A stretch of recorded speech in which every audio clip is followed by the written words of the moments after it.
chair, celui qui fait vivre la chair. Avec les désirs de la chair, les passions de la chair, l'envie de la chair. Et comme la Bible dit que les désirs de la chair sont contraires à ceux de l'esprit. Et ils sont opposés l'un à l'autre. Et nous savons que celui qui agit dans la chair, c'est le diable.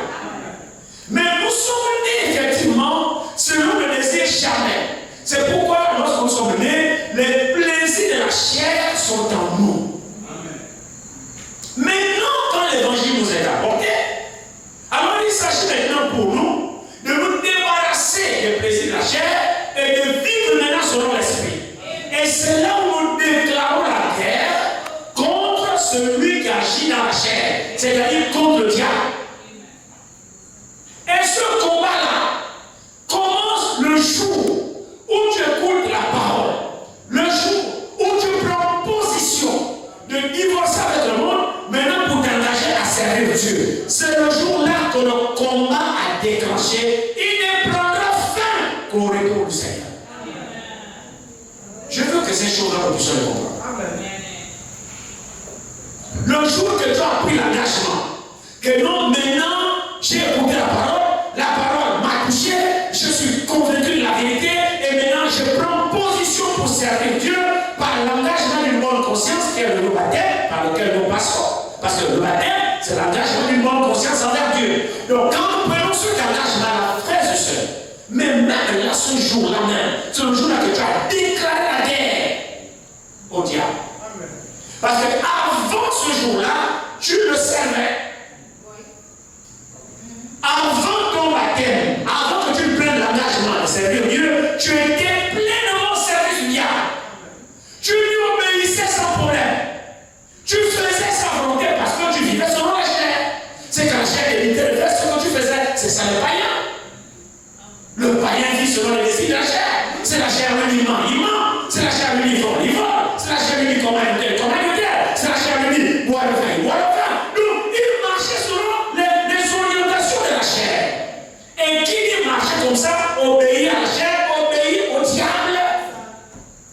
Maintenant, à partir du moment où l'évangile t'a été apporté, tu as compris que tu vivais d'une manière désordonnée, tu ne vivais pas selon la volonté de Dieu, et maintenant tu t'engages maintenant à renoncer à la chair pour te tourner vers Dieu, alors le combat commence. C'est vrai. Amen. Point de repos. C'est vrai. Jusqu'au jour de l'avènement du Seigneur ou jusqu'au jour de ta mort. Si le Seigneur ne vient pas. Le combat là prendra fin quand il va récupérer son souffle de vie. Là tu as fini. Ou à l'enlèvement, il viendra te prendre. Mais tant que tu es encore vivant, tant que le Seigneur n'est pas encore venu, tu es en combat. Le chrétien semble l'ignorer. Je ne sais pas pour qui le chrétien se prend. Mais frère, souvent la prière de Jésus dans Jean 17.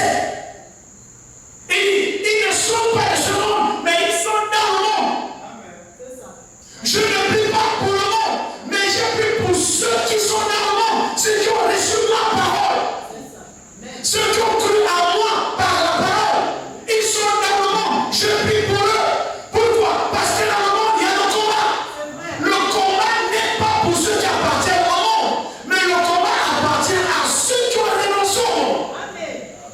C'est ceux-là qui sont dans le combat. Alléluia. Nous pensons que nous ne sommes pas. C'est que Frère Branham disait, il dit, le chrétien n'est pas en train de dormir sur un lit de rose. Non. Le chrétien, c'est le combat de tous les jours jusqu'à ta mort. Il n'y a pas un seul moment de répit. Si tu baisses la garde, ton adversaire va t'annuler. Alors tu dois toujours veiller. C'est ce qu'a dit le non? Veillez, car votre adversaire, le diable, rôde autour de vous. Alors Dieu nous demande de veiller, de ne pas dormir. Nous sommes dans le combat, frère. C'est pour cette raison que Paul dit à Timothée que vers les derniers jours, les temps seront difficiles. Difficiles pas pour les païens, difficiles pour toi et pour moi. Alors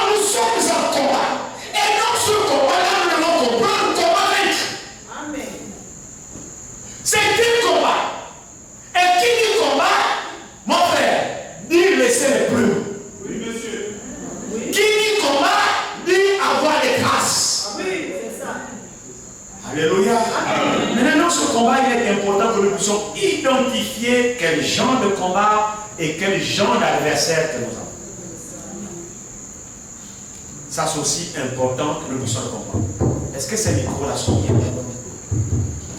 C'est important que nous puissions le comprendre. Quand nous parlons de combat, nous devons connaître quel genre de combat nous avons. Et ensuite, quand nous aurons compris le genre de combat, alors nous devons savoir maintenant comment combattre et comment vaincre. Maintenant, là où nous sommes ici, il y a deux types de combats que nous avons. Il y a le combat physique et il y a le combat spirituel. Donc nous devons identifier quelle sorte de combat nous sommes engagés. Il y a deux types de combats. Il y a le combat physique, corps à corps. Ton adversaire est là devant toi, physiquement, vous voyez, pour vous mesurer. Parce qu'il te voit, je me vois, on se voit et puis on se mesure. Ça, c'est le combat physique. Parce que je vois mon adversaire. Est-ce que c'est ce combat-là que nous avons? Non. Maintenant, il y a le combat spirituel. Est-ce que c'est le combat physique que nous avons? Non. Vous voyez votre adversaire physiquement? Non. Et pourtant, vous parlez du combat. Oui. Dans le test d'introduction, regardez très bien ici. Le test d'introduction, Paul lui dit quoi à Timothée? Regardez, verset 10 à 11, il dit, nous travaillons en effet et nous combattons. On parle de combat là. Et nous combattons parce que nous mettons notre espérance dans le Dieu vivant, qui est le sauveur de tous les hommes, surtout des croyants. C'est vrai, non?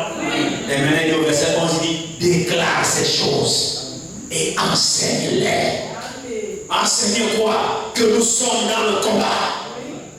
Enseignez-moi que nous sommes dans le combat jusqu'à ce que le Seigneur revienne. Déclare ces choses. Enseigne-les. Nous ne sommes pas là pour dormir. Déclare et enseigne que nous devons veiller. Déclare et enseigne que nous sommes sur le champ de mission. Déclare et enseigne que nous sommes en train de combattre. Déclare et enseigne que c'est pas le moment de rêver. Déclare ces choses et enseigne-les. Parce que quand vous serez laissé là, frère, quand Jésus dit, ce monde n'est pas moi, mais nous devons dire la même chose. Ce monde ne nous appartient pas. Nous sommes dans un monde dont le Dieu est contraire. Nous sommes dans un monde dont les systèmes du monde sont contraires à nous. Nous sommes dans un monde dont le système de vie est contraire, dont le langage est contraire, dont la façon de se comporter est contraire. Mais nous sommes quand même dans ce monde. Vous voyez combien de combats?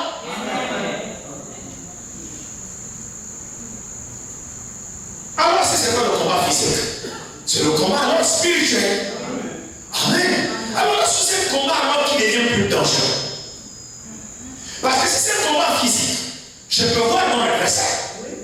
Je le vois, il s'entraîne. Je vois comment il fait la garde. Je peux voir que là, bientôt, il s'apprête à me lancer un coup. C'est physique, on se voit.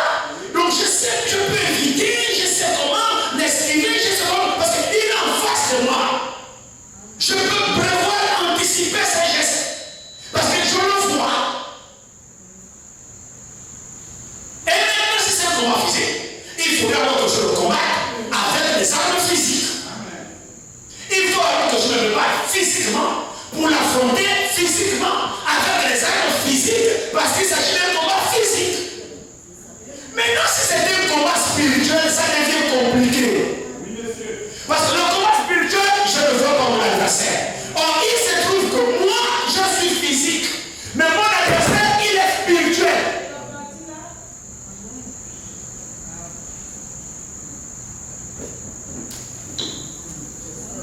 Je ne vois pas mon adversaire.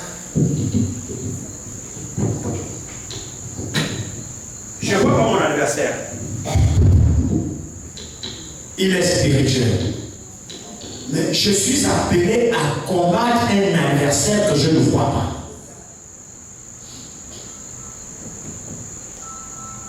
Hein? C'est ça. Est-ce que vous êtes avec moi? Je suis dans un combat, mais mon adversaire est spirituel. Je suis appelé à combattre un adversaire spirituel que je ne vois pas. Donc je suis en face d'un combat.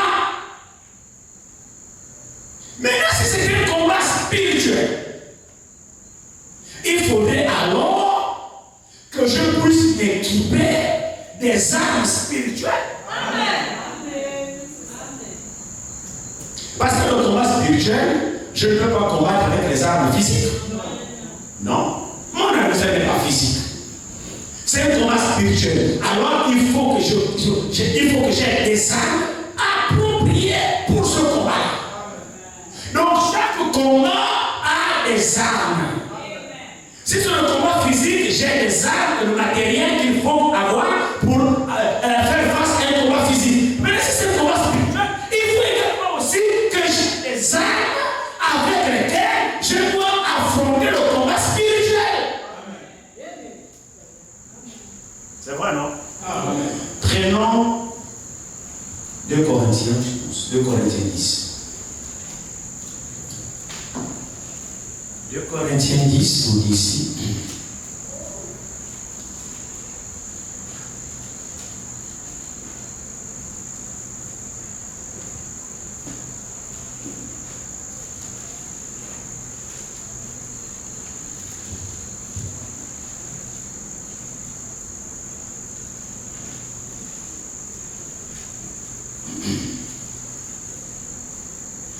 « 2 Corinthiens 10, commençons au verset 2 de 2 Corinthiens 10. Je vous prie, lorsque je serai présent, de ne pas me forcer à recourir avec assurance à cette hardiesse dont je me propose d'user contre quelques-uns qui me regardent comme en marchant selon la chair. Verset 3. Si nous marchons dans la chair, nous ne combattons pas selon la chair. Amen. Amen. Paul dit bien très bien ceci. Des gens qui nous regardent comme si nous marchions dans la chair. Il est bien vrai que nous marchons dans la chair. Parce que nous sommes dans la chair. Mais nous ne nous conformons pas au désir de la chair. Nous sommes encore dans la chair. N'essayons pas de nous mentir. Nous mangeons encore. Nous nous habillons encore. Nous dormons encore. C'est vrai, non? C'est quoi? Ce sont les désirs. Ce sont les obligations de la chair. Vous ne mangez pas, vous allez mourir. Vous ne dormez pas, vous allez mourir. Vous allez devenir fou. Vous allez faire une dépression. Ce sont les obligations de la chair. Nous sommes encore dans la chair. Maintenant, Paul dit ici, Paul dit au verset 3, si nous marchons dans la chair, nous ne combattons pas selon la chair. Quand bien même nous sommes dans la chair, mais notre combat n'est pas charnel. Nous sommes dans la chair, il est vrai. C'est sûr. Mais le combat que nous menons dans la chair, il est spirituel. Parce que le combat selon la chair, c'est un combat physique. Mais le combat auquel nous sommes invités à combattre, c'est un combat spirituel. Et notre adversaire est spirituel. C'est pourquoi Paul dit, nous ne combattons pas selon la chair. Parce que le combat spirituel, il faut avoir les armes spirituelles. Alors Paul continue, il dit sur verset 4, il dit, car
pas charnels.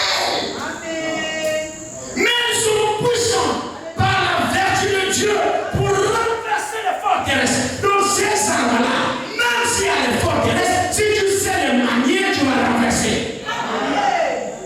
Les armes que Dieu nous donne pour ce combat, ces armes sont invincibles. Parce que Dieu lui-même, il a utilisé ces mêmes armes quand il est venu affronter le même adversaire.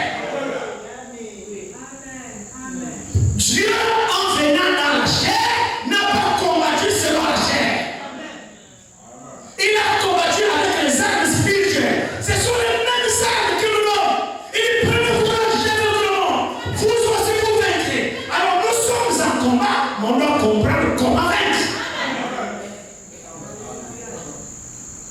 Ne vous hasardez jamais, frère, d'essayer d'affronter le diable avec votre intelligence. Vous êtes d'emblée perdant. Dieu connaissait l'ampleur du combat. Il nous a donné des armes spirituelles que chacun doit utiliser pour vaincre le diable. Que vous le voulez ou non, nous sommes en combat. Pourquoi il nous renverse? C'est parce que nous n'utilisons pas les armes que Dieu nous a données. C'est la seule raison. Parce que ces armes-là sont invincibles. Les armes que Dieu nous a données pour affronter le diable dans ce monde, ces armes-là, ce sont des armes que Dieu nous a utilisées. Bon, maintenant, quand Dieu est venu dans la chair, a-t-il été vainqueur?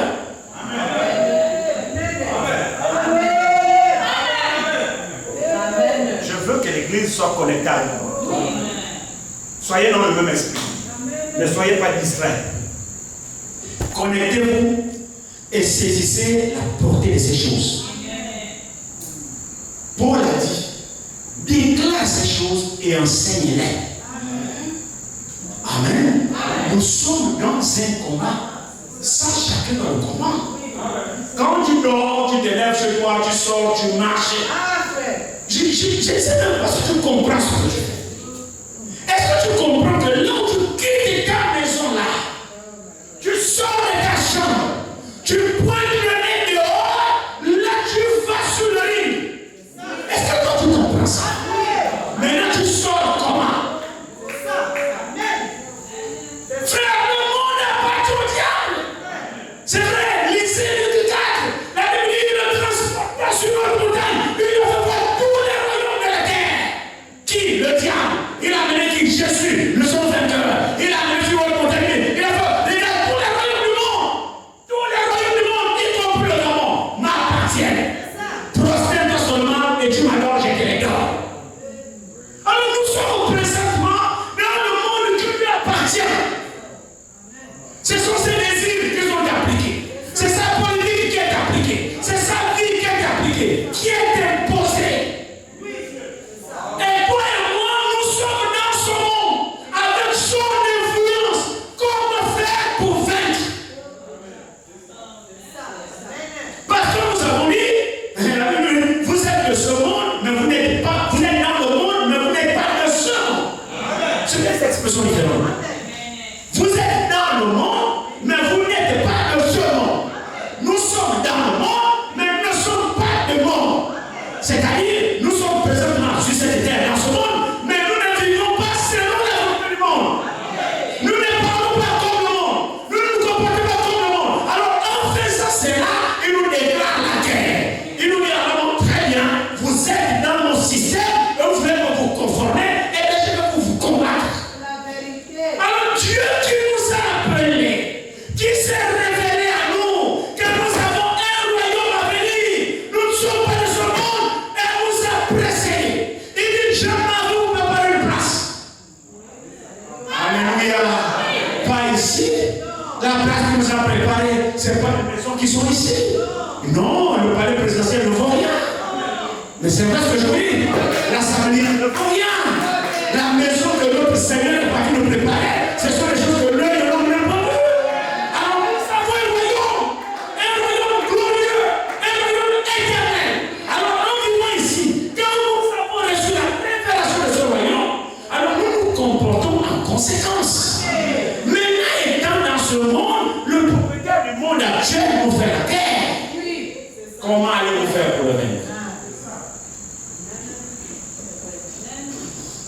par ce que tu fais là. Tu dois avoir des armes spirituelles. Parce qu'il n'est pas physique. C'est pourquoi l'Écriture dit nous ne luttons pas contre la chair et le sang. Non, notre combat il est ailleurs.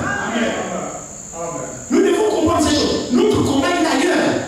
On ne lutte pas contre la chair et le sang, non. La chair et le sang sont victimes de celui qui le possède. Donc si tu ne discernes pas celui qui met en mouvement la chair et le sang, mais tu vas faire mal à la chair et le sang pour rien. Discerne de celui qui anime la chair et le sang. Il y a un esprit là. C'est lui, c'est lui. Combat-le. Et tu ne peux pas le combattre par ton intelligence. Tu dois avoir des armes pour le combattre. Tu peux voir les frères se comporter mal. Oh, le frère aussi. Non, c'est pas le frère. C'est pas le frère. Le frère, c'est rendu maître. L'esprit, c'est rendu maître du frère. Le frère a baissé la garde. L'ennemi l'a posé. C'est pourquoi Paul dit dans un président Galates 6, il dit, frère, si un frère est surpris, on trouve un frère ou soeur dans une mauvaise position. Alors, vous qui êtes spirituel. Alléluia.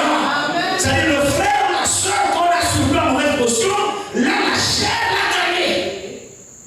Mais toi qui es spirituel, c'est-à-dire toi qui n'es pas jamais, redresse-le avec un esprit de douceur. Donc, tu dois t'équiper des armes spirituelles pour lui venir. En prenant garde que toi-même. C'est compliqué avec ces histoires-là.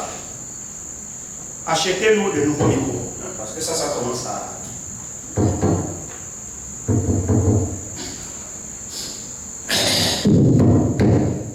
Vous savez, ça déconcentre ces histoires. Trouver un moyen, trouver un de vrais micros. Ça commence à faire trop. Alors, vous qui êtes spirituel, on va peut-être le lire là. Galatis. Il dit. Galatis à partir du verset, il dit, frère, si un homme vient à être surpris en faute, ça veut dire que l'ennemi a capturé le frère. Oui. L'ennemi a capturé la soeur. Ici, il ne s'agit pas des païens. Non, il s'agit ici des bien-aimés qui ont baissé la garde et que le diable a capturé. Maintenant, tu surprends, tu le trouves dans une mauvaise position. Attention, tu es dans un combat.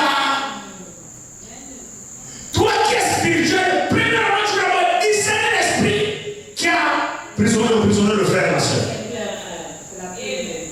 Vous qui êtes spirituel, il dit quoi? Il dit, vous qui êtes spirituel, pas charnel. Souvent nous assistons à un charnel qui vient reprendre un autre charnel. Ça donne quoi? Ça ne donne rien. Vous trouvez un charnel qui vient reprendre un autre charnel. Quand tu regardes très bien, lui-même il est en plein dans les palabres. Et il vient te donner les autres. On a mal compris l'écriture. La Bible dit, vous qui êtes spirituel. Amen. Vous qui êtes spirituel, redressez-le avec un esprit de douceur. Pourquoi? Parce que là, il est déjà pris au piège. Et si tu ne sais pas faire, l'ennemi qui l'a piégé risquera de te piéger aussi. Alors tu dois avoir une bonne dose d'équipement spirituel pour sortir le frère ou la soeur de la situation. Allons-y donc.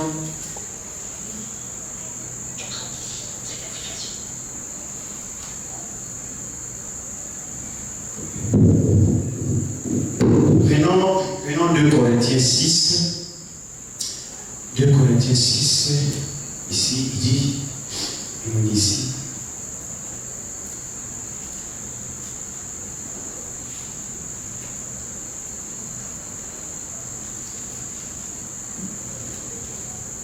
Corinthiens 6.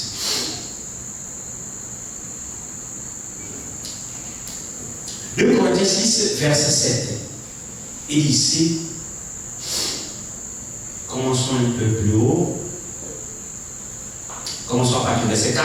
Mais nous nous rendons recommandables à tous égards, comme serviteurs de Dieu, par beaucoup de patience, dans les tribulations, dans les calamités, dans les détresses, sous des coups. Tout ça, c'est le combat. Sous des coups, dans les prisons, dans les séditions, dans les travaux, dans les veilles, dans les jeûnes, par la pureté, par la connaissance, par la longanimité, par la volonté, par l'Esprit Saint, par un amour sincère, par la parole de vérité, par la puissance de Dieu, par les armes offensives et défensives de la justice.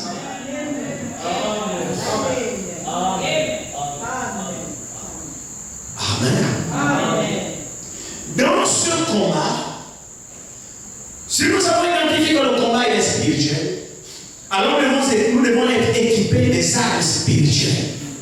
Et dans ces armes spirituelles-là, Paul alors nous dit qu'il y a deux catégories dans ces armes spirituelles. La première catégorie, ce sont des armes offensives. Et la deuxième catégorie sont des armes défensives. Nous devons être équipés de toutes ces armes. Pourquoi armes offensives? Parce que le Saint-Esprit en nous met en garde quand il faut attaquer l'ennemi. Les armes offensives servent à attaquer. Alléluia. Mais nous sommes en combat. Dans le combat, tu envoies le coup et tu défends le coup. Il s'agit d'envoyer et de défendre. Donc pour envoyer, tu dois avoir des armes offensives, donc les armes d'attaque. Et maintenant, puisque l'ennemi aussi ne te laisse pas donner le coup, lui aussi va t'engager. Maintenant, quand il va t'engager, tu dois t'équiper des armes défensives. Nous sommes dans ce combat, frère. Dieu nous a équipés des armes offensives et des armes défensives. Le problème le plus, c'est que nous ne savons pas faire usage. Dieu ne nous a pas laissé la nation du diable. Oh, Dieu est bien plus sage. Il savait ce qui nous attend. Il connaît la qualité et la nature de notre adversaire. Alors il nous a donné des armes pour le vaincre. Nous sommes dans un combat, mais comment vaincre? Par des armes offensives et des armes défensives. C'est le combat spirituel. Nous devons être équipés des armes spirituelles. C'est un combat charnel. Alléluia. Allons-y dans Éphésiens 6.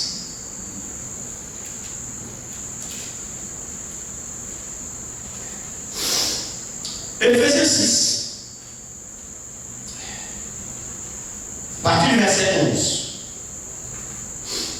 La Bible dit: répétez-vous. Alléluia. Est-ce que l'église est là? Revêtez-vous de toutes les armes de Dieu afin de pouvoir tenir ferme contre les ruses du diable. Dieu est bon, hein? Il nous a annoncé tout le conseil. Il nous a même appris comment vaincre. Il sait que nous sommes dans un combat et il nous a montré comment vaincre. Frère, si nous sommes sur le diable nous bastonne, c'est parce que nous n'appliquons pas les instructions de la parole. C'est tout. Dieu ne nous a pas laissé vite. C'est pourquoi la Bible dit ici: répétez-vous alors. Répétez-vous de toutes les armes de Dieu afin de pouvoir tenir ferme contre les ruses du diable. Car nous n'avons pas à lutter contre la chair et le sang. C'est vrai, non? Mais quoi? Mais contre les dominations, contre les autorités, contre les principes de ce monde. Avez-vous entendu ça? J'aime bien ma traduction. Contre les principes de ce monde. Ce monde a ses principes. Hein? La Bible dit: nous n'avons pas lutté contre la chair et le sang. Non. Mais contre quoi? Nous avons à lutter contre les dominations, contre les autorités, contre les princes de ce monde. Il dit: C'est cela. Contre les autorités, contre les princes de ce monde, des ténèbres, contre les esprits méchants dans le lieu céleste. Mais tu as déjà vu un esprit de Jésus? Non. Ne voyez-vous pas que c'est un combat spirituel? C'est un combat spirituel. Alors équipez-vous des armes spirituelles pour affronter le combat spirituel. Et c'est le combat dans lequel nous sommes. Or, l'homme charnel ne peut pas se présenter dans ce combat. Ce combat, c'est les hommes spirituels. Ne peut utiliser les armes spirituelles qu'un homme spirituel. Mais c'est vrai, frère. Ne peut utiliser les armes spirituelles, c'est un homme spirituel. Un homme charnel ne sait pas comment utiliser les armes spirituelles parce que lui-même il est charnel. Vous voyez l'importance de la nouvelle naissance. Alors il dit ici, continuons, voyons un peu ces armes. Il dit ici, comme les esprits méchants dans le lieu céleste. Verset 13. C'est pourquoi prenez toutes les armes de Dieu. Qui est en combat ce soir?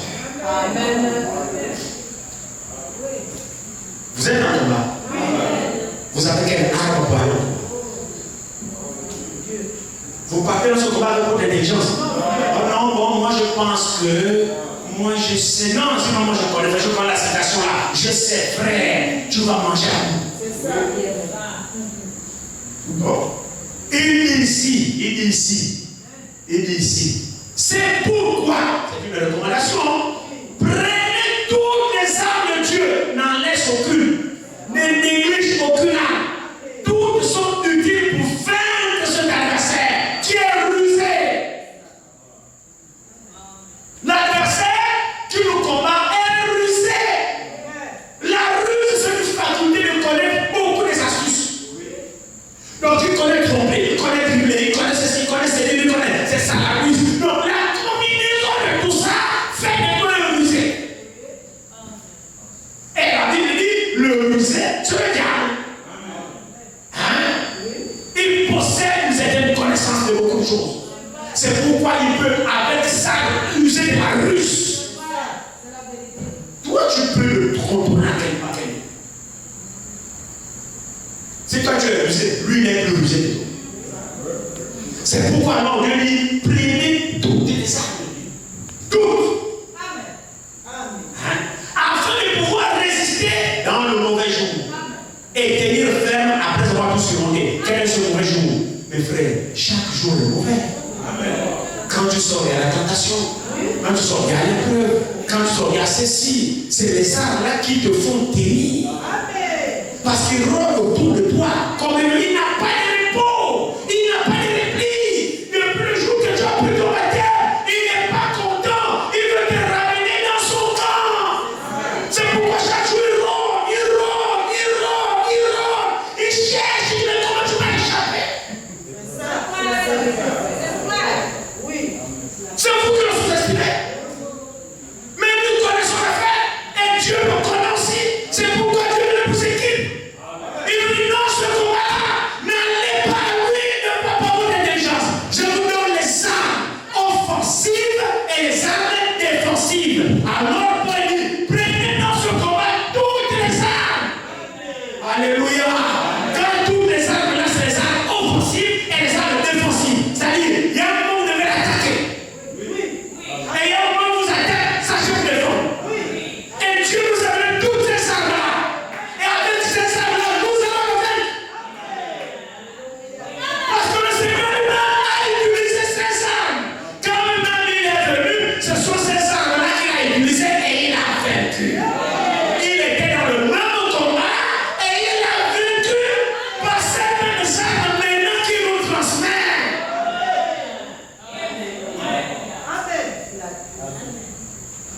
Alors il dit ici, c'est pourquoi prenez toutes les armes de Dieu, afin de pouvoir résister dans le mauvais jour et tenir ferme après avoir tout surmonté. C'est merveilleux. C'est-à-dire, frères et sœurs, quand nous serons équipés de ces armes, nous surmonterons tout.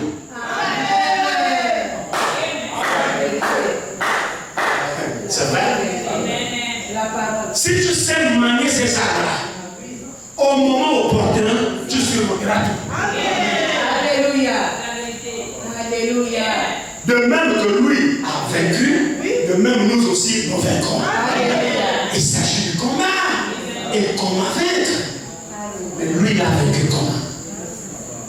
Comme il a vaincu là, c'est comme ça que moi aussi je le vainc. Il est venu pour nous montrer comment vaincre. C'est vrai, non? Et nous voulons vaincre en passant par les autres chemins. Nous voulons emprunter des raccourcis. Vous ne vaincrez jamais en prenant des raccourcis. Il dit alors, il dit, verset 14, tenez donc ferme. La fermeté. C'est-à-dire,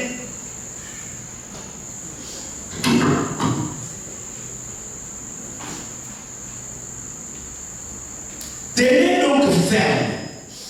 Hein? Quand on dit quelqu'un doit se tenir ferme, c'est quelqu'un qui n'est pas haletant. Hein? Tu es peureux, tu crains. Non, tu n'es pas ferme sur ta position. Vous devez d'abord être ferme dans votre position. Vous devez d'abord vous identifier qui vous êtes et tenir ferme dans la position que vous êtes. Est-ce que vous êtes là? Tenez ferme. La fermeté, c'est quoi? C'est la confiance que vous avez dans ce que vous êtes. Et ce que Dieu a fait de vous, ce que Dieu a déclaré de vous, tenez-vous ferme là. Même si le diable vient te dire, tu n'es pas une fille de Dieu, ne crois pas. Tu n'es pas une fille de Dieu, ne crois pas. Demeure ferme dans ce que Dieu a fait de toi. La fermeté est importante. C'est pas des balles. Bon, je ne sais pas, j'en sais le bien, mais tu n'es pas un enfant de Dieu. Ah bon, non, je suis pas un enfant de Dieu. Non. Non. Alors il dit ici, tenez ferme. C'est absolument important, frère, de comprendre ces choses. Vous êtes des enfants de Dieu? Vous tenez ferme sur cette position? Voyez-le, c'est vrai. Voyez, quand le diable venait à lui, il a tantôt les découragé. Oh, tu es Belzébul. Oh, tu es chef des démons. Oh, tu es un bâtard. Oh, tu es un enfant illégitime. C'est là la vérité. Moi, il disait, je sais d'où je viens.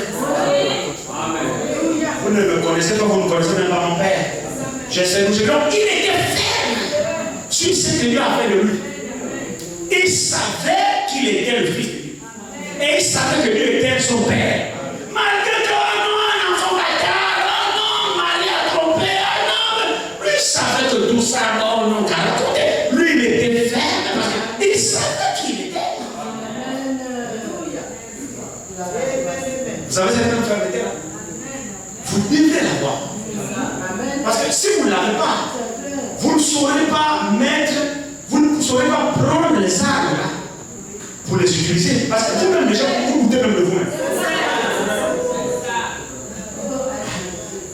Il vous fait déjà douter de vous-même.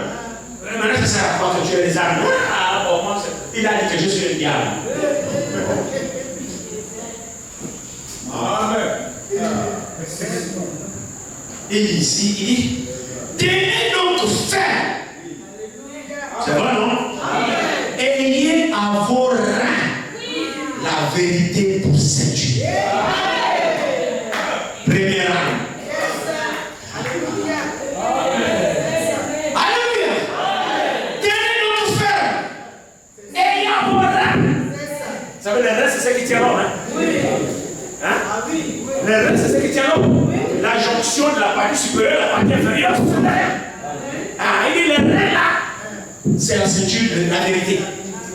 Donc, tiens-toi de la vérité.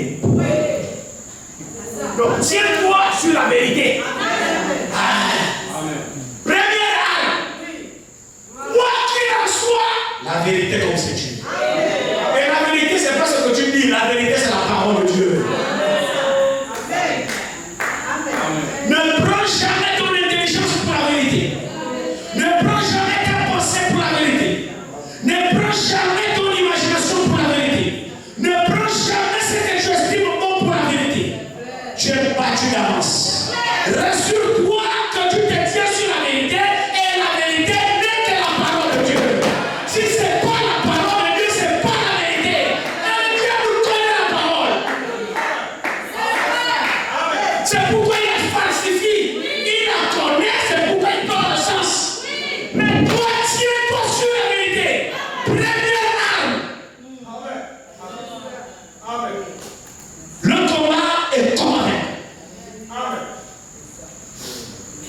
les armes offensives et les armes défensives. Première arme, la vérité comme ceinture. C'est toujours la vérité. L'autre dit toujours la vérité. C'est-à-dire tes actions, tes mouvements, tout ce que tu fais, que ça soit la parole. Alléluia. C'est ça. Quand tu te mets à penser, vous savez, nous sommes influencés, une mauvaise pensée passe à faire, tu dis, ah, ça t'a rien, pas penser la vérité. Est-ce que vous suivez? Ne reste pas là à divaguer, parce que c'est comme ça qu'il commence. Il vient et te loin. Tu es lâche, mais tu es déjà loin. Non, ressaisis-toi. La pensée n'est pas de Dieu. Il dit, rien, ça t'a quand tes pensées ne sont pas celles de Dieu. Alors toi, tu regardes maintenant, non, ça c'est pas de Dieu. Allez, devant Satan. Reviens à la parole. Inonde ta pensée par la parole. Inonde tes actions par la parole. Inonde tes paroles par la parole. Tout ce que tu fais, rassure-toi que c'est la parole. Alors, ça est la vérité. Première arme. Et quand tu es dans la vérité, il ne peut rien. Parce que c'est la vérité qui va le démasquer. Chaque fois qu'il viendra, la vérité le rendra vu. La vérité, c'est la parole de Dieu. Et la Bible dit, il n'y a pas de puissance contre la vérité. Donc quand tu te sais de la vérité, tu es déjà dans une barrière. Il aura des problèmes à t'atteindre. Parce que tu as la vérité pour ceinture. Alléluia. Si tu sors la vérité, c'est que tu mens. Et là, tu es déjà une cible. À Jésus. Alléluia. Regardez bien. Il dit ici, tenez donc ferme. Ayez à vos reins la vérité pour ceinture. Amen. Vous allez remarquer que regardez très bien. Si vous regardez la description de ces armes-là, vous allez constater qu'il s'agit de revêtir le corps. En fait, il s'agit de couvrir le corps. Et ces armes-là vont, la protection va de la tête jusqu'au pied. Nous allons dire, il s'agit de vous protéger totalement de la tête jusqu'au pied. Donc, il n'y a rien qu'on peut mettre sur votre corps si ce n'est pas l'écriture.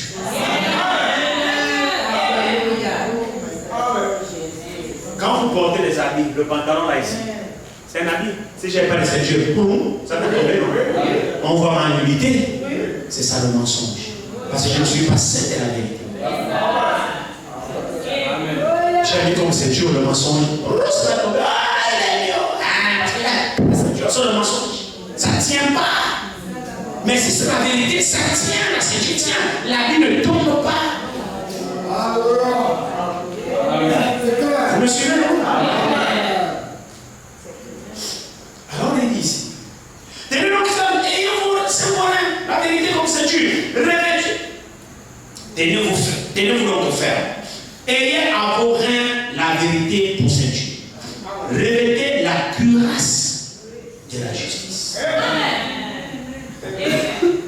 Revêtez la cuirasse de la justice. Donc, dans toutes vos actions, rassurez-vous que vous êtes juste.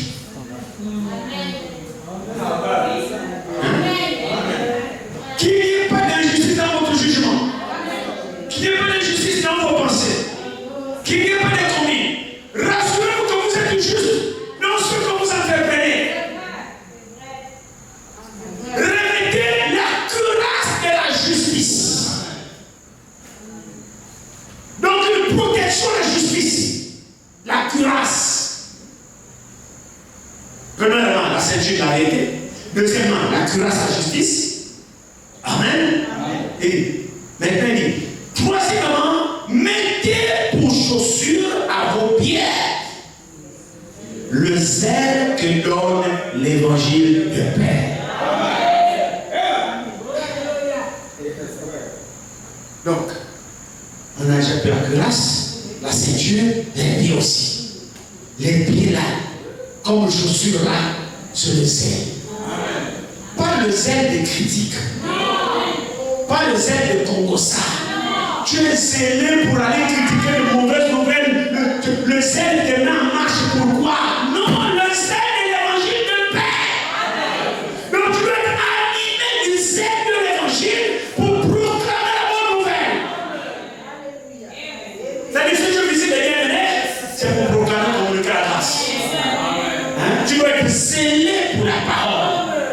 zéler l'évangile te met en mouvement pour la paix, proclamer la bonne nouvelle, parler des maisons critiquées, ouvrir. Tu as entendu ce que le frère a fait, tu as entendu la soeur, tu as vu comment la soeur était habillée hier, tu as vu cette tresse à l'église, tu as vu comment dimanche elle a chanté, elle a mal chanté. Ça sont les ailes du diable.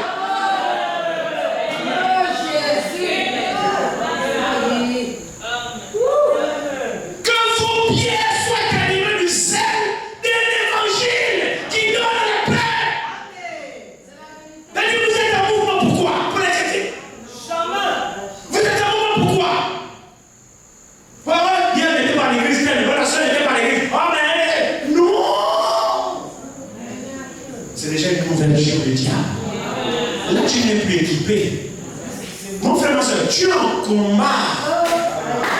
Tu es en combat. Tu as laissé tomber une âme.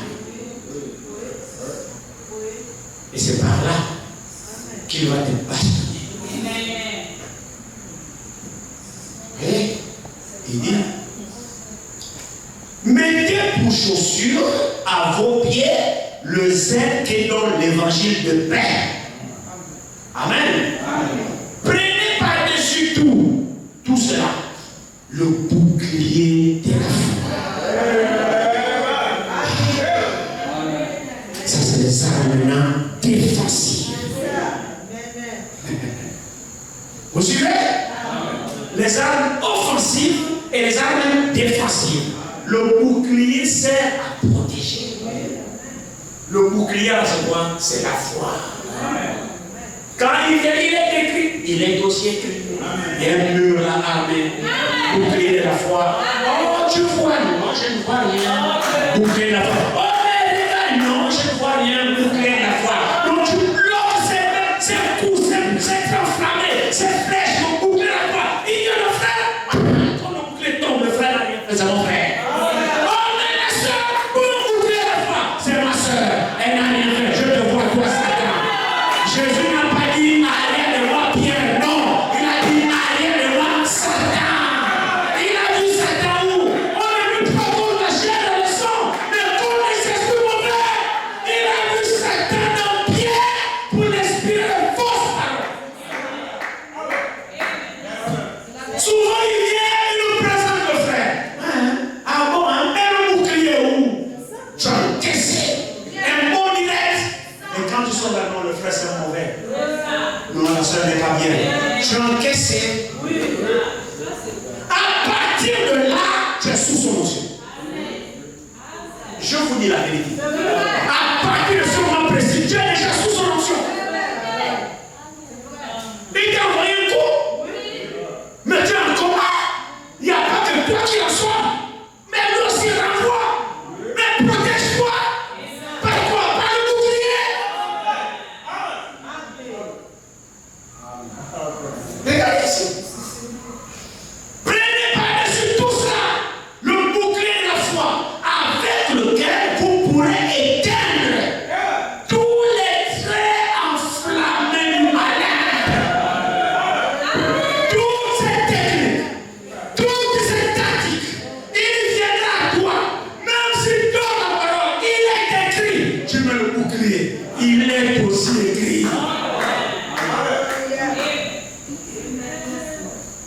Frère, c'est nous-mêmes. Nous ne nous protégeons pas. Nous pensons que c'est un combat naturel. Non, ce n'est pas un combat naturel. C'est un combat spirituel. Alors, revêtez-vous des armes spirituelles. Sinon, comment allez-vous faire? Ce n'est pas un problème de force. Je ne le vois pas physiquement. C'est un ruisseau. Il va s'emparer de mon frère. Il va s'emparer de ma soeur. Il va faire des dégâts. Et moi, je vais lui bastonner le coup de mon frère. C'est pas le frère, laisse le frère. Tu n'as pas eu de discernement pour comprendre que l'ennemi s'est emparé de ton frère pour vous cogner les têtes.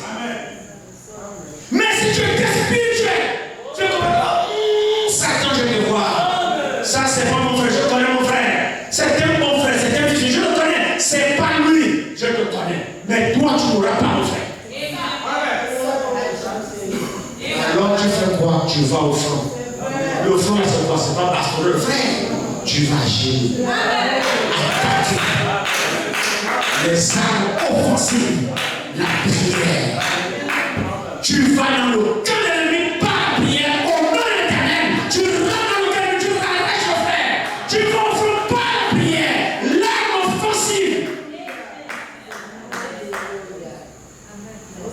Mais en même temps que tu vas dans le cœur de l'ennemi, assure-toi et ta garde. Elle met toujours le bouclier de la foi. Avec ça, tu vas éteindre tous les traits enflammés. Tous les traits. Tous les traits. La Bible dit tous les traits. Peu importe ce qui va t'envoyer comme flèche, si à la foi là, ça tombe là. Ça ne perce pas. Est-ce que vous le croyez? Il dit ici, prenez par-dessus tout cela le bouclier de la foi. Avec lequel vous pourrez éteindre tous les traits enflammés du malin. Prenez aussi le casque du salut. Le casque on protège la tête, non? Hein? Le casque, c'est toute la tête, l'histoire c'est toute la tête. Donc tout le corps, même jusqu'au pied, est protégé par l'armure spirituelle. Et ici, le casque du salut est l'épée de l'esprit, qui est la parole de Dieu. Amen. Maintenant, écoutez très bien. On va vite. Maintenant, écoutez très bien. Quand tu t'es équipé de tout ce matériau spirituel, cette arme spirituelle-là, maintenant, appliquez le verset suivant. Oui. Bon? C'est ça que ça veut dire. Si tu n'es pas équipé du matériel spirituel, laisse le verset 18 tranquille. Quand tu es déjà équipé comme ça, bouclier de la foi, casque du salut, zèle de l'évangile, ceinture de la vérité, quand tu es équipé spirituellement, maintenant, la Bible dit, fais dans tout temps par l'esprit toutes sortes de prières et de supplications. Veillez à tout cela, veillez à cela avec une entière persévérance et priez pour tous les saints. Oui. C'est-à-dire, tu es déjà équipé. Quand tu es en train de prier, la pensée vient. Oui. Combien de fois nous avons des prières charnelles? Oui. Parce qu'on n'a pas mis dans la tête le casque du salut. Dès que tu pries là, c'est seulement les lèvres qui bougent même. La pensée est ailleurs. On appelle ça des prières charnelles. C'est lui qui t'influence dans ton esprit. Parce que tu n'as pas pris le casque du salut. Il t'influence dans l'esprit. Et puis tout ce que tu racontes là. Beaucoup de nos combats se passent dans l'esprit.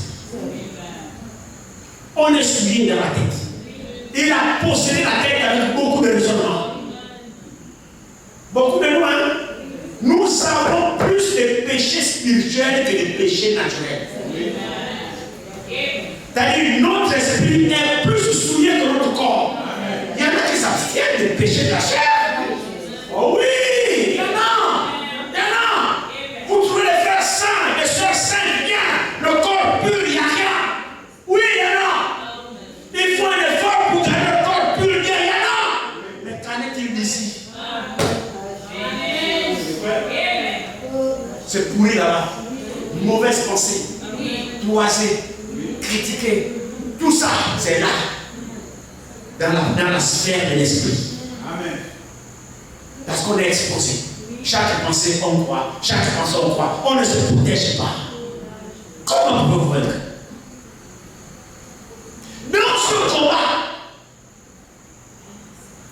nous devons aller au combat avec les armes spirituelles données par Dieu pour vaincre. Quiconque n'a pas ces armes, il a déjà perdu le combat. C'est pourquoi on a intitulé le combat et le combat vaincre. On ne peut pas vaincre n'importe comment. Il faut vaincre en utilisant les armes spirituelles. Les armes données par Dieu.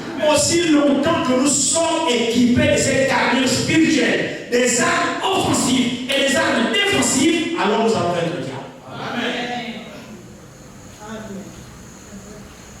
Dans n'importe quelle sphère qu'il va atterrir à nous, que ce soit dans la pensée, que ce soit n'importe comment, nous sommes déjà équipés. Amen.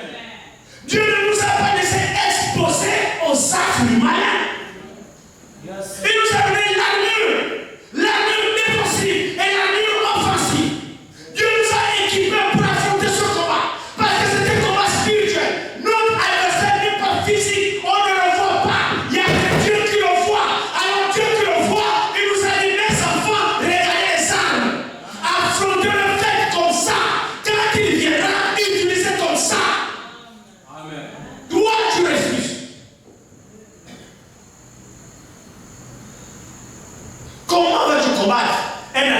spirituelle avec les armes charnelles. L'apôtre Paul dit, je combats, non pas combattant l'air. Hein? On va pour le combattre. Oh, il dit non, je ne vais pas parler, je ne suis pas fou. Il dit je frappe. Non pas combattant l'air. Ce n'est pas le coup charnel. C'est pour dire je frappe. Non. Il donne le coup au diable. De façon spirituelle. Et non, je traite durement ma chair. Je traite durement, c'est ça son combat. Pourquoi? Parce que le prince de ce monde utilise la chair pour me faire la guerre. Sans la chair, il ne peut pas m'atteindre. Alors ce combat-là, nous devons nous revêtir des armes spirituelles pour l'affronter. Et les armes-là viennent de la parole de Dieu. Amen. Vous vous souvenez de l'expérience de David? Oui. Alléluia. Amen. C'est ça. L'expérience de David, vous vous souvenez? Oui. Avec Saül. Quand Goliath lançait des filles. Oui. C'est ça. Pendant 40 jours, il insultait l'armée du Dieu vivant. Alors vous sortez ici! Mais tous étaient charnels. Et pourtant ils parlaient de l'église du Dieu vivant. Tout le monde, y compris Saül, tous étaient charnels. Alors ils ont voulu mener le combat de façon charnelle. Mais là ils ne pouvaient pas. Goliath les a insultés. C'est comme ça que le diable nous ramène. Goliath représente le diable. C'est comme ça que le diable nous ramène. Regarde-toi un peu. Depuis des années que Goliath est pasteur. Regarde-toi un peu. Depuis des années que le même démon te maltraite. Mais quand même tu es un fils de Dieu.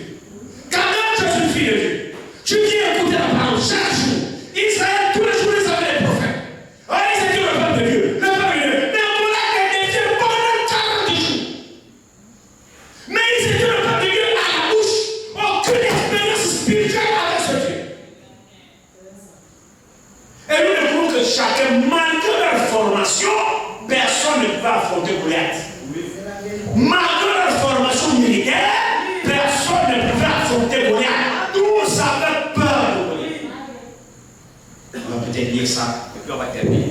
Prenons, je crois, 1 Samuel 17. Je pense. On va terminer par ça.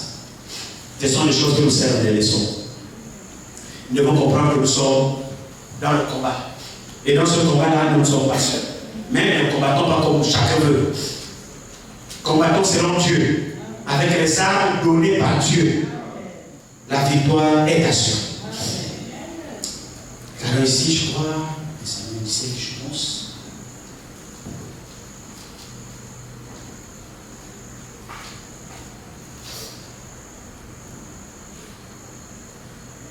Un Samuel, je crois, 17. Regardez très bien ici.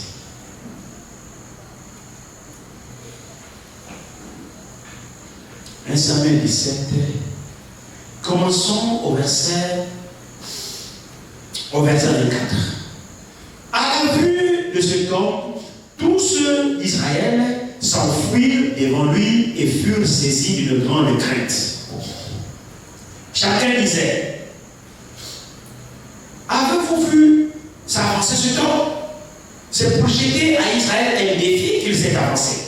Si quelqu'un le tue, le roi le comblera des richesses. Il lui donnera sa fille. Et il affranchira la maison de son père en Israël.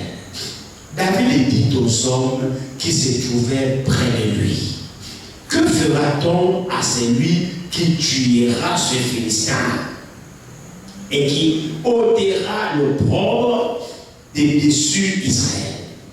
Qui est donc ce Philistin, ce qu'est circoncis pour insulter l'armée du Dieu vivant?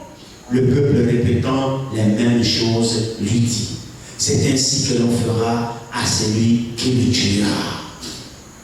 Eliab, son frère aîné, qui n'avait entendu parler de ces choses, fut enflammé de colère contre David. Et il dit, pourquoi es-tu descendu? Et à qui as-tu laissé ce peu de brebis dans le désert? Je connais ton orgueil et la malice de ton cœur. C'est pour voir la bataille que tu es descendu. David répondit, qu'ai-je donc fait? Ne puis-je pas parler ainsi? Et il se détourna de lui pour s'adresser à un autre et fit les mêmes questions. Le peuple lui répondit comme la première fois. Lorsqu'on eut entendu les paroles prononcées par David, on les répéta devant Saül, qui le fit chercher.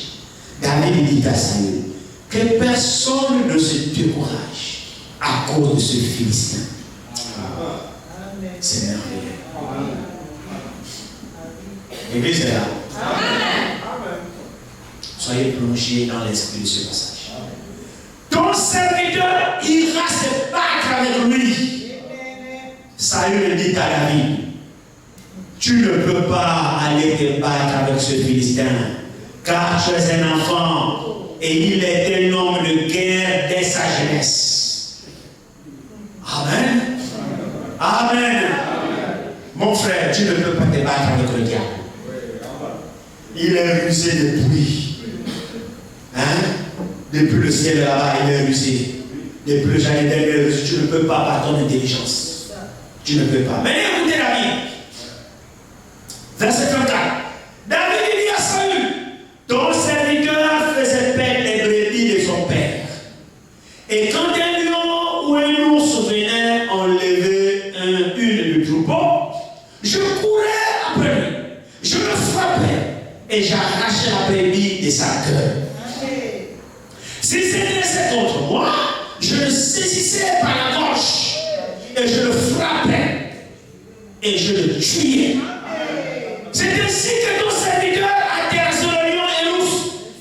Il en sera du Philistin, de ceux de circoncis, comme de l'un d'eux, car il a insulté l'armée du Dieu vivant. Alléluia. C'est ça le Fils de Dieu, frère. C'est ça l'expérience spirituelle d'un véritable croyant. Ici, David il représentait un croyant né de nouveau. Un croyant spirituel qui a fait l'expérience avec Dieu.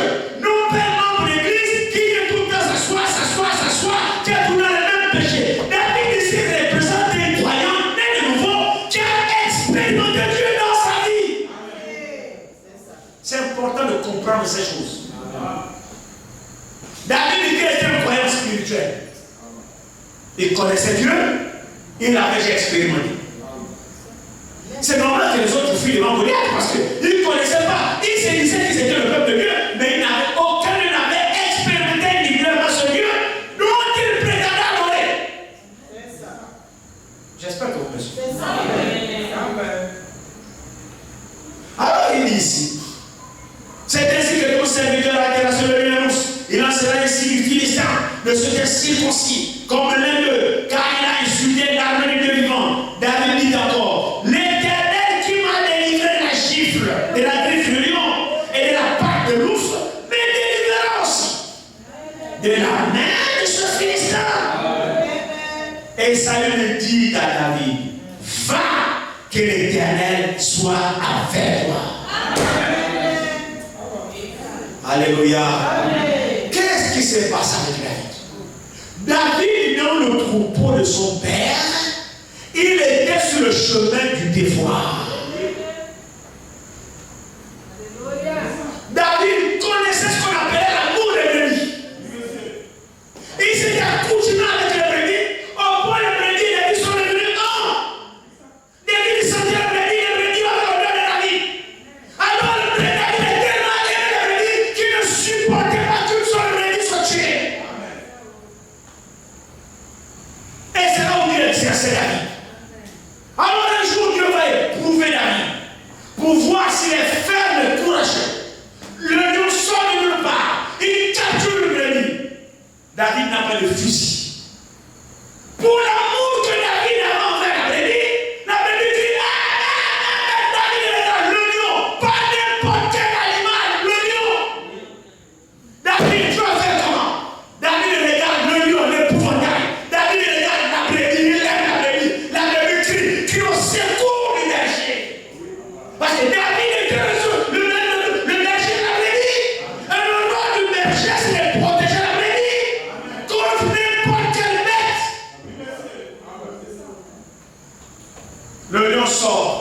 David dit, qu'est-ce que tu vas faire? David regarde le lion, il regarde la brebis, il fait comment? Le lion, le lion, il regarde la brebis, la brebis n'a que le berger. La brebis n'a que pour le berger, n'a sa foi que sur le berger, parce que la brebis ne sait pas se conduire d'elle-même. C'est pour ça que la brebis a été confiée au berger. Alors le berger doit assurer non seulement la garde, la protection, mais l'alimentation. Alors David était confronté. Il alimentait la brebis, il nourrissait la brebis par la nourriture spirituelle. Maintenant, l'autre aspect, c'est de protéger la brebis. Alors David, il fallait maintenant qu'il affronte. Pas n'importe quel adversaire, le lion. David a dit, j'aime la brebis. Je ne peux pas la laisser. Elle est en train de crier à moi. Et moi, je suis là, j'ai peur du lion. Ma brebis à moi. Ah non, non, non, non, que le lion me tue. Ah, quel courage. Frère, David, l'amour que David avait pour la brebis dépassait la peur qu'il avait pour le lion. Oh. Ce que David ressentait pour la brebis, qui était en train d'être mangée, était plus fort que ce que le lion inspirait comme crainte. Il a dit, tue-moi que me laisse ma brebis. David s'est jeté, mais il faut avoir le courage. Il faut avoir le courage. David s'est jeté. Bizarrement, David voit que dans ce combat, il saisit le lion, il attrape la gueule du lion. Il ouvre la gueule du lion, il arrache la brebis qui était capturée et il déchire la gueule du lion. Le lion, boum, mort. David prend la brebis, il prend le soin, il ramène la brebis au camp. Waouh! Il est là. Mon frère, ma soeur, il venait vaincre le premier combat. C'est pas fini. Le deuxième jour, l'ours sort. Il y a des bêtes féroces. L'ours sort pour le lion par la brebis dit, ah, pasteur, c'est tout. David regarde. Ah, toi aussi. On te dit, reste dans le camp. Il y a des brebis qui tuent. C'est vrai, non? Reste dans le camp.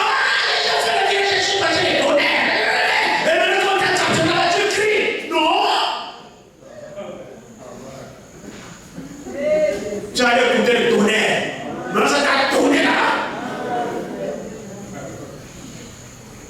Reste dans la bergerie. Si tu aurais été là, il va venir où? Unis, nous sommes forts.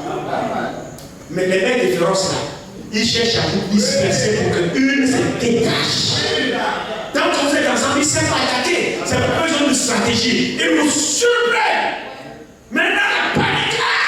La panique reste toujours collée aux autres.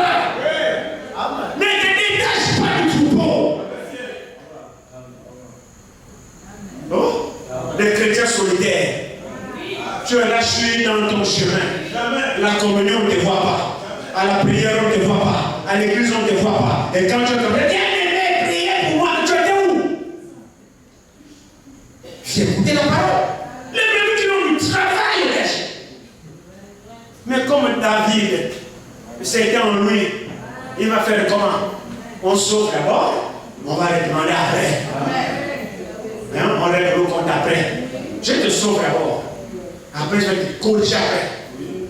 C'est ce que David a fait. Il regarde l'ours. Géant, noir, géant, lève la main, il vient ici. David dit, toi. Il me dit, si j'ai battu le lion, c'est pas toi. La première dit, pasteur, David fonce. Il est animé d'un courage. L'amour que David a envers les brebis dépasse la crainte qu'il avait pour l'adversaire. C'est par l'amour que David a fait ça. Vous voyez que dans l'amour, il y a la force. Hein? Dans l'amour, il y a la puissance. L'amour, c'est une puissance invincible. Quand vous agissez par amour, vous êtes invincible. Si vous agissez par intérêt, ça ne marchera pas. Mais si c'est l'amour véritable qui vous met en mouvement, le diable ne se plie devant l'amour. Parce qu'on ne lui connaît pas l'amour. L'amour, c'est une puissance invincible. C'est vrai, c'est une force. C'est par amour que David a vaincu le lion. C'est par amour pour les brebis que David a vaincu l'ours. Si David n'aimait pas les brebis, mais David aimait, non, pas pardon. Moi, je ne vais pas mourir. Pardon. De toute façon, il y a encore comme il y a 200 millions. Ceux de là, c'est pas grave. Mange. Non. Ne voyez pas Jésus dans la vie. Je n'ai perdu aucun de ceux que tu m'as donné. Si c'était le fils de la perdition. Aucune brebis du Seigneur ne s'est perdue. Et nul ne peut arracher mais ce que tu m'as donné. David était dit parfait de Jésus. Il allait, il a attrapé l'ours, bastonné. Il s'est servi de la première force qu'il avait pour affronter le lion. Il était encouragé par cette première victoire. Il a affronté l'ours. Et David a compris que c'était l'Éternel qui combattait pour lui. Il n'a pas osé se confier dans sa propre force. Même quand le lion se présentait, David invoquait l'Éternel. Ah oui, c'est lui-même qui fait le récit au roi Saül. Il dit, l'Éternel m'a délivré du lion. L'Éternel m'a délivré de l'ours. Donc David reconnaissait que quand il partait sur le lion, c'est par la prière. Et que c'est l'Éternel qui lui donne la victoire contre le lion. Parce qu'il avait l'amour pour la brebis qui était comme Dieu. David n'osait jamais s'attribuer cette victoire pour le prière. Non. Il dit, c'est l'Éternel. C'est l'Éternel. Alors, fort de cette expérience, il va raconter cela au roi Saül. Et il dit, voilà, tel jour, j'ai vaincu le lion. Tel jour, j'ai vaincu l'ours. Alors, le Dieu qui m'a l'Éternel qui m'a donné la victoire, me donnera aussi la victoire sur ceux qui sont circoncis. Amen. Pourquoi? Le motif de David était noble. Et dit quoi? Parce qu'il a osé insulter l'église du Dieu vivant. Israël était le peuple de Dieu. David, c'était un type de croyant qui ne veut pas voir les choses de Dieu être piétinées. David, c'est un type de croyant qui ne veut pas voir l'œuvre de Dieu être raillée. David fera quelque chose pour l'élever l'œuvre. David ne sera pas l'église de Dieu tombée. Quand c'est bon pour l'église de Dieu, qu'on raille l'église de Dieu, qu'on arrive, l'église est froide et tienne. Non! L'esprit de David ne peut pas supporter voir l'église dans un tel état. Il ne veut pas tout seul dans son cœur. Il dit non! C'est l'église du Dieu vivant. Il ne peut pas régner des sols dans l'église du Dieu vivant. Le diable ne peut pas régner dans l'église du Dieu vivant. Non! Alors David va faire appel à son expérience.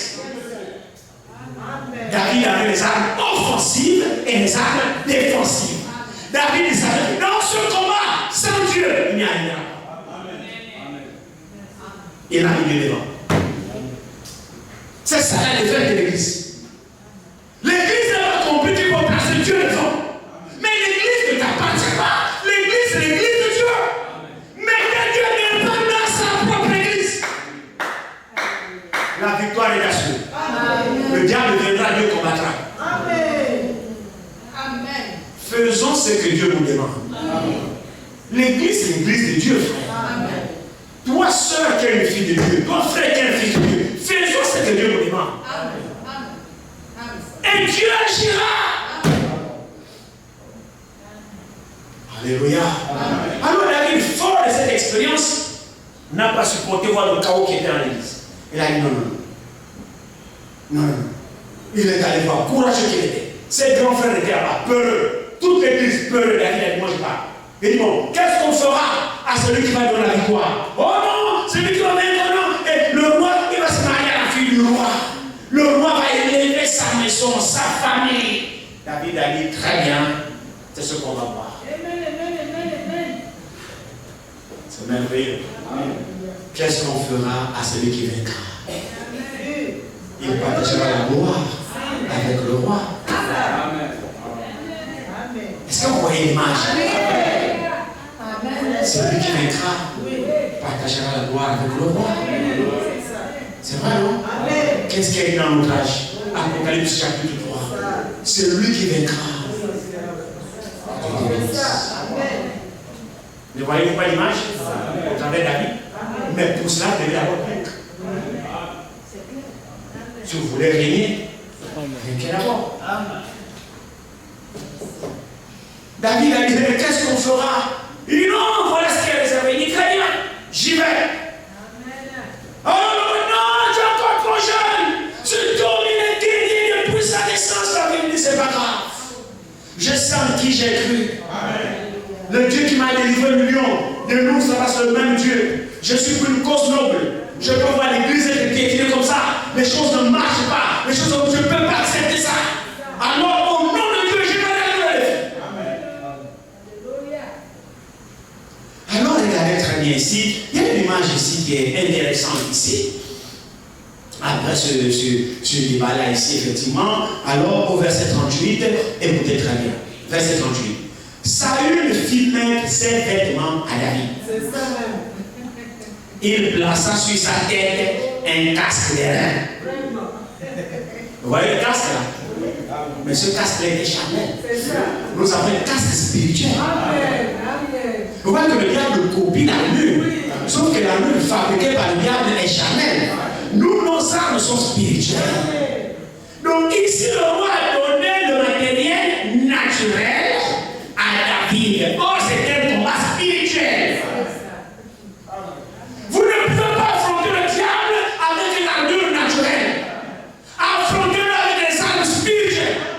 Or, les armes spirituelles, c'est ce que David avait dans le champ là-bas, qu'il a expérimenté en tuant l'ours et le lion. C'était avec des armes spirituelles. Il avait le bâton de berger. C'est vrai, non? Oui. Mais vous voyez pas le bâton que Moïse avait? Oui. Le bâton qui avait exercé le jugement. C'est avec ce bâton qu'il est allé défier l'Égypte. Oui. Sans aucune arme, rien qu'avec le bâton. Alléluia. David avec le même bâton. Le bâton a représenté le bâton de commandement. C'est ça. Amen. Alors Saül a donné dans le geste, le casque, il dit, Saül lui dit ses vêtements à David. Il plaça sur sa tête un casque de rein. Hein? Dans la révélation dénominationnelle. Et il revêtit d'une cuirasse. Ce n'est pas la cuirasse de justice. Hein? C'est la cuirasse du mensonge. La cuirasse de la peur. Alors il dit, David saignit l'épée de Saül. L'épée de Saül, ce n'est pas la parole de Dieu. C'est l'épée de mensonge. Lui-même, il était peureux, ça ne veut pas utiliser cette épée-là. Maintenant, c'est David qui veut donner l'épée-là. L'épée qui ne coupe pas. L'épée qui n'est même pas tranchante, qui n'est même pas capable de couper un morceau. Alors il dit, David saignit l'épée de Saül par-dessus ses habits et voulut marcher car il n'avait pas encore essayé. Alléluia. Mais il dit à Saül, je ne puis marcher avec cette armure. Je ne suis pas habitué. Et il s'en débarrassa. Comment voulez-vous affronter dans ce combat avec la connaissance de l'orationnel? Comment voulez-vous affronter ce combat avec l'intelligence humaine? Comment voulez-vous affronter dans ce combat avec l'enseignement charnel, l'enseignement de commandement? Vous n'y arriverez pas. Dans ce combat, il faut l'armure spirituelle. Quand David a pris l'armure naturelle de Saül, et qu'il essaie de mettre un pas, il dit non, je ne connais pas ça. Dieu le Père, Dieu le Fils, Dieu le Saint-Esprit, non. Au nom du Père, Dieu, non, David, non, débarrasse tout ça. Je connais ce Dieu. Au nom de Jésus, j'ai ce Dieu. Je n'avais pas l'armure là, mais j'ai l'armure spirituelle. Qu'est-ce que c'est David avec la foi? Avec quoi David est allé affronter Goliath? Avec l'armure spirituelle. C'est-à-dire avec l'expérience spirituelle qu'il avait rencontré Dieu qui lui a donné la victoire. Sur la base de cette expérience qui est une révélation, il a affronté la vie. Amen. Mais l'armure qu'on a voulu mettre dans l'enseignement émotionnel, oh non, vous savez, c'est si, David, non, moi je n'ai pas étudié ça. Moi je n'ai pas appris ça. Le Dieu que j'ai rencontré, c'est pas une de la théologie. David s'est débarrassé de la pensée humaine. Il s'est débarrassé des armes fabriquées par l'homme.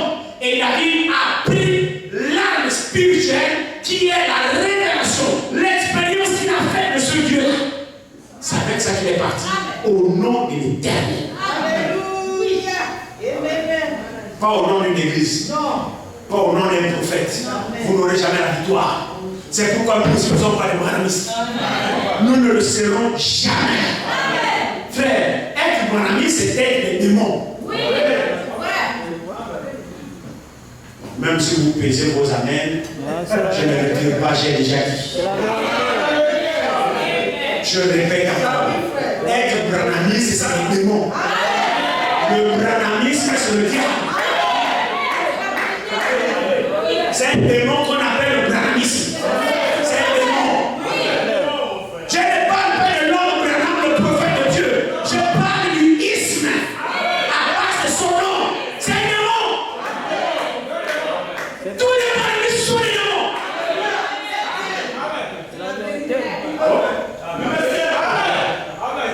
Allez, je vous prends vous voulez. J'ai déjà dit. Je ne le dis pas.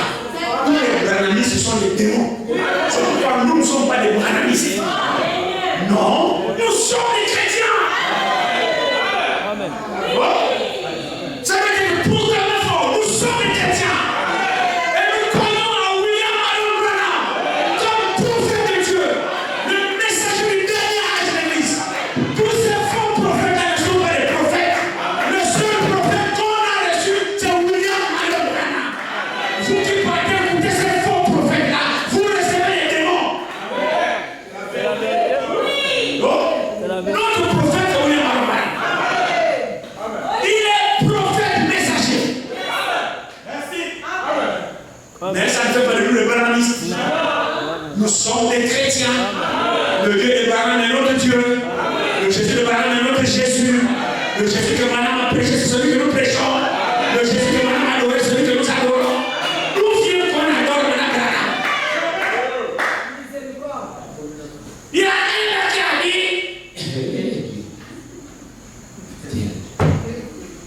Il a appelé l'écriture qui dit Géasi, serviteur de l'homme de Dieu Élisée. Alors il déclare, nous aussi nous sommes les serviteurs de Branham. Il dit, sur la base de cette écriture, que ça ne nous choque pas, nous sommes les serviteurs de William Marion Branham. Wow. Vous voyez comment on prend les écritures en dehors de sens. Moi je ne suis pas serviteur de Branham. Ah non! Vous voulez bien? C'est un serviteur de Branham. Si vous voulez un serviteur de Branham, sortez ici. C'est clair.